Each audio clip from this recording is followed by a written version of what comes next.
So, in the recent visit of the president of Ghana to Zambia, his outfit became a very controversial issue on the internet. But here is the irony. That controversy now has sparked one of the most interesting economic opportunities for our people, especially the local weavers. But before we get into that surprise ending, we need to talk about why he was in Zambia in the first place. The visit wasn't just a casual trip, it was a rekindling of special Kwame Nkrumah Kaunda friendship. It was about cementing new comprehensive partnership between Ghana and Zambia. And while everyone was focused on clothes, the two nations signed 10 massive agreements. 10 massive agreements that are going to change the lives of ordinary citizens in both countries, Zambia and Ghana. I want to take you through these deals point by point because this is what Pan-Africanism actually looks like in the 21st century. Number one, let's talk about the movement of people. The biggest hurdle for Africans traveling within Africa has always been visas. That barrier has just been smashed or broken. The two leaders agreed on a visa-free regime.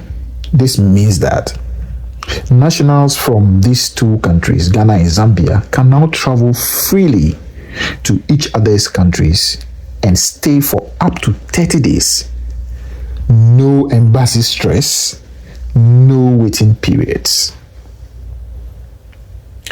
But let's ask ourselves, what is the point of a visa-free deal if you can't get there?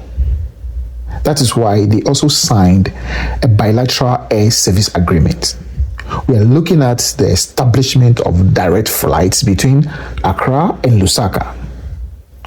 Imagine the ease of doing business when you don't have to connect through Europe or other regions just to visit your neighbor. Your African neighbor.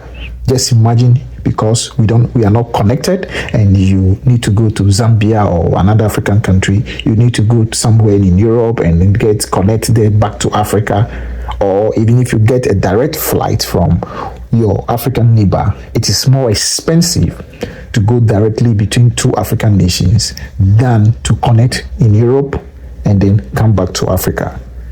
This is the beginning of solving that problem. Now, let's talk about the money. This is where it gets exciting for the youth and the private sector. We are not just trading goods anymore. We are trading technology. A massive agreement was reached involving fintech contracts worth over $50 million. That is exciting to know. This isn't long-term projection. This is just a short-term value. This sector alone is expected to create some 8,000 jobs for citizens of Ghana and Zambia alike. We are talking about developers, support staff, financial agents, and so on.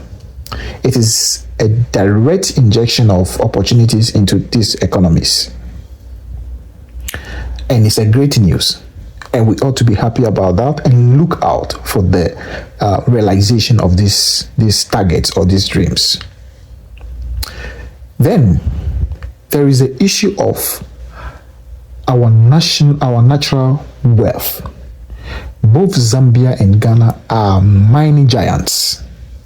We have gold in abundance and we mine gold in abundance. They have copper.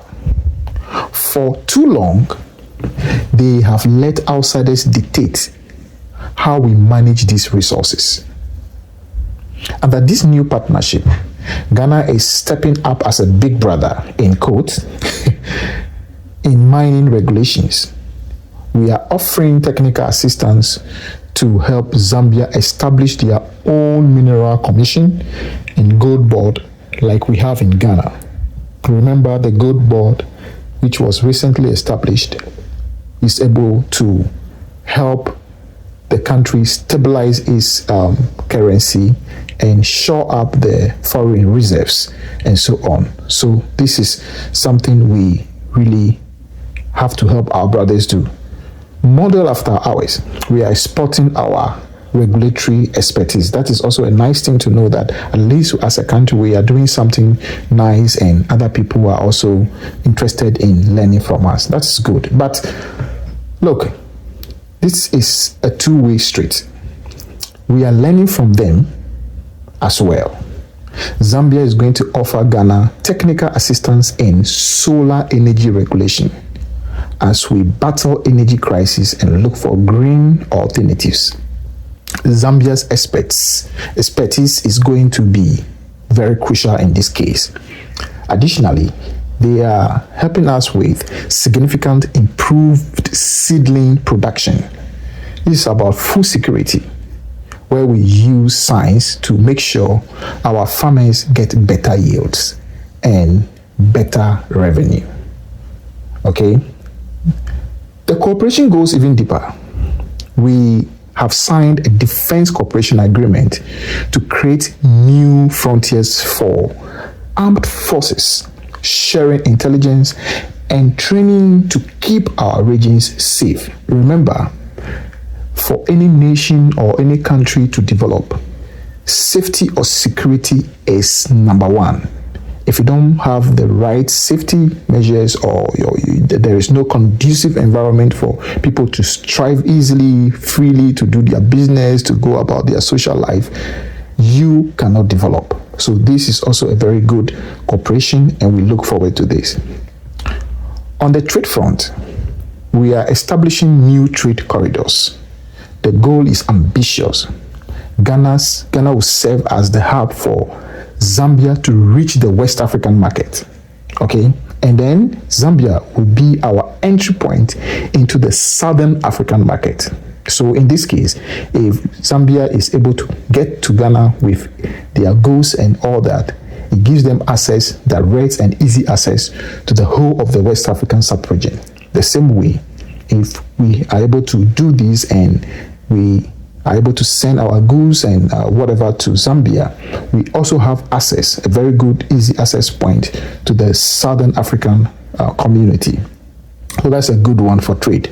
To make this work, they agreed to standardize certification.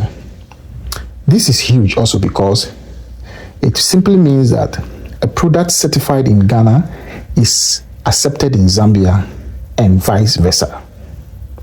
No more bureaucratic red tape stopping our goods at the border. Now, let's bring it back to the fugu. Very interesting. On the lighter note, remember the mockery? Remember the laughs? Well, it turns out the joke is on the critics. The interest in the president's attire was tremendous and phenomenal. That has birthed a new market.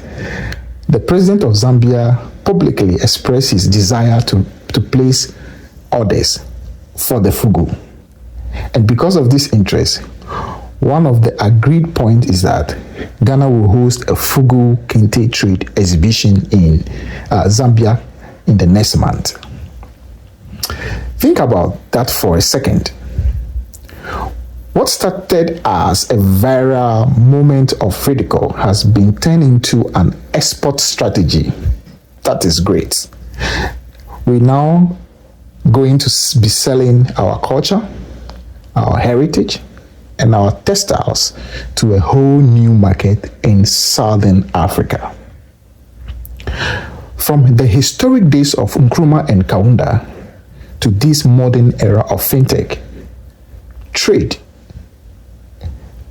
the Ghana-Zambia relationship is becoming formidable. It is exciting. It is strong.